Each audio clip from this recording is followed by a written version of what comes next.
Olá, ouvintes! Nesse vídeo iremos trazer para vocês alguns exemplos de mulheres que foram as piores mães, segundo a Bíblia. Sim, a Bíblia registra as histórias de algumas mulheres que foram maus exemplos de mães. Sem dúvida, as piores mães da Bíblia falharam muito com seus filhos e, em vários casos, o fracasso dessas mulheres na tarefa de ser mãe também influenciou na forma como seus filhos se tornaram pessoas ruins. Podemos encontrar maus exemplos de mães na Bíblia, tanto no Antigo quanto no Novo Testamento, desde os casos mais leves até os casos mais sinistros. Até mesmo pessoas piedosas como Rebeca deram maus exemplos como mães. Nós sabemos que Rebeca mostrou o favoritismo por um de seus filhos, e isso dividiu sua casa durante muito tempo, a ponto de um filho desejar matar o outro. Consequentemente, Rebeca teve de lidar com o sofrimento de ver seu filho favorito Jacó partir para longe de sua casa para não ser morto por seu outro filho, Esaú, e ela nunca mais o encontrou em vida. Mas claro, Rebeca está longe de ser uma das piores mães da Bíblia. Outro mau exemplo de mãe registrado na Bíblia é muito mais grave que o de Rebeca, é o de Herodias.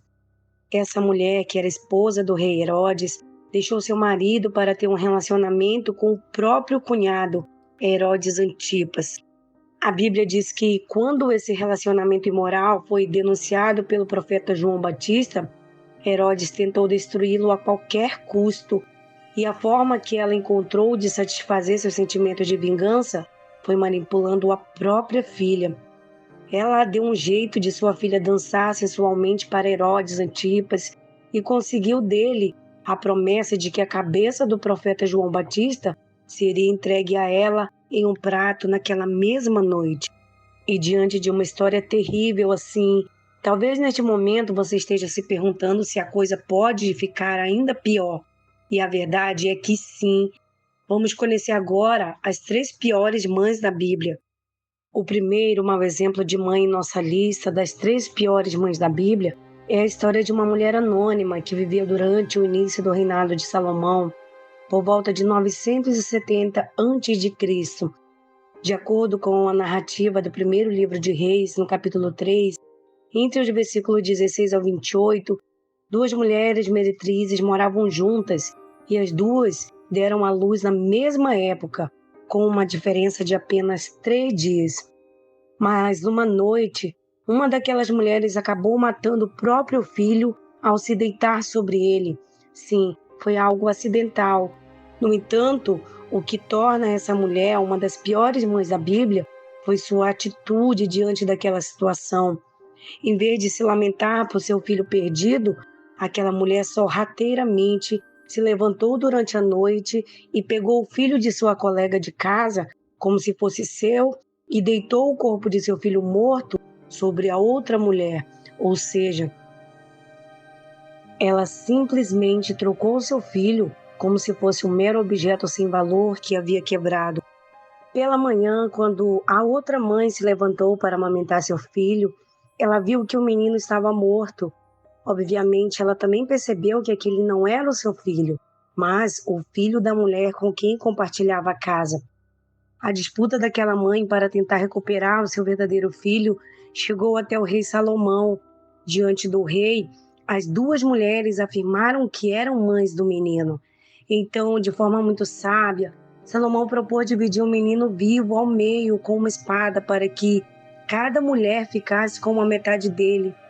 Diante dessa proposta que parecia ser absurda, a verdadeira mãe logo renunciou ao seu filho, pois ela preferia vê-lo vivo com outra mãe ao invés de morto.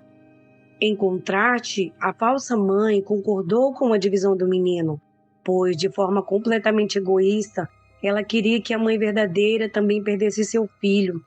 Ao ver as reações das 2 mulheres, Salomão não teve dúvida a respeito de qual decisão tomar e devolveu o filho à sua verdadeira mãe. Não se sabe nada sobre o que aconteceu com aquela mãe impostora. Não sabemos se mais tarde ela se arrependeu de sua atitude ou se ela voltou a ter outros filhos. Sabemos apenas que, por uma fatalidade, ela não teve a oportunidade de criar o seu filho. mas o seu comportamento nos faz questionar que tipo de mãe ela teria sido para aquele menino. O segundo exemplo em nossa lista das piores mães da Bíblia é o exemplo de outra mulher anônima que viveu em Samaria, conforme registrado no livro de Reis, no capítulo 6, entre os versículos de 24 e 30. A história dessa mulher ocorreu durante o reinado do rei Jorão de Israel, o filho de Acabe e Jezabel. Nesse período, a cidade de Samaria havia sido sitiada pelo rei da Síria e, consequentemente, a cidade sofreu uma terrível fome. Os habitantes recorreram a medidas extremas para sobreviver e, nesse contexto, a Bíblia registra que duas mulheres fizeram um acordo sinistro. Elas combinaram que matariam e comeriam o filho uma delas e, no dia seguinte, fariam o mesmo com o filho da outra. Então, a primeira mãe matou e cozinhou seu próprio filho para se alimentar dele. Porém, quando chegou a vez da outra mãe cumprir sua parte do acordo, ela se recusou a matar o próprio filho. A mulher, que já havia matado seu filho, se sentiu injustiçada e recorreu ao rei Jorão em busca de justiça. Chocado com a situação, o rei rasgou suas vestes e culpou o profeta Eliseu pelo sofrimento do povo. A situação em Samaria realmente era desastrosa. Inclusive, a crise era tão grande que uma cabeça de jumento, que era uma parte indesejável de um animal considerado imundo pela lei mosaica, era comercializada por 1 quilo de prata. Mesmo assim, aquela mãe cometeu um ato impensável, pois, pior que fosse a situação, geralmente é esperado que uma mãe de verdade dê a própria vida para salvar a vida de um filho e não o contrário.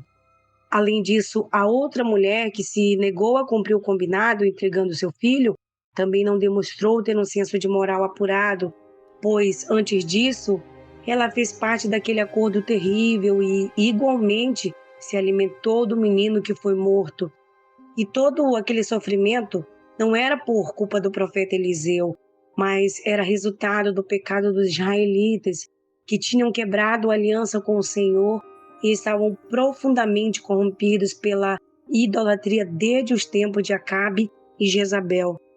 E falando em Jezabel, chegamos agora ao terceiro exemplo das piores mães da Bíblia. E por incrível que pareça, não se trata de Jezabel, mas de sua filha, a Atalia. Sem dúvida, o que Atalia se tornou teve muito a ver com o tipo de influência que sua mãe perversa exerceu sobre ela.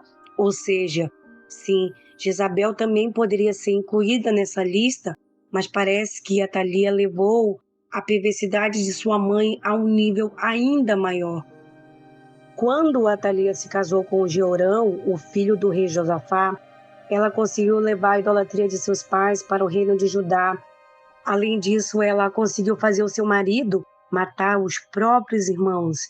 Mais tarde, quando o seu filho Acasias se tornou o único sobrevivente de sua casa após a morte de seu pai e seus irmãos, ele assumiu o trono de Judá sob forte influência de sua perversa mãe. Porém, seu reinado durou pouco, pois há cerca de 1 ano depois, ele também acabou sendo morto por Atalia. Então, Atalia se aproveitou da situação para usurpar o trono de Jerusalém, e foi nesse contexto que podemos entender por que ela foi uma matriarca tão desprezível para sua família. E você, já ouviu alguém falar que a avó é mãe 2 vezes? Pois é, esse não era o caso de Atalia.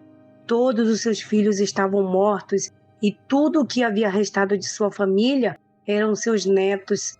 No entanto, de forma completamente insana, Atalia mandou matar os seus próprios netos com a finalidade de exterminar a linhagem de Davi e perpetuar no poder. Felizmente, um dos seus netos, que tinha apenas 1 ano de idade, escapou daquele massacre ao ser salvo por sua tia e viveu escondido no templo durante 6 anos, até ser proclamado rei aos 7 anos de idade, numa revolta liderada pelo sacerdócio de Jerusalém. E nessa revolta, a vovó, que ninguém gostaria de ter, acabou morta. Estes tristes exemplos nos ensinam a valorizar a orientação divina para não tomarmos decisões trágicas e imorais que possam afrontar os preceitos do Senhor e destruir nossas famílias. E você concorda que essas mulheres estão entre as piores mães da Bíblia? Obrigada por assistirem um vídeo até o final. E lembre-se de se inscrever no canal e deixar aquele like para continuarmos compartilhando histórias inspiradoras. Obrigado, Deus abençoe.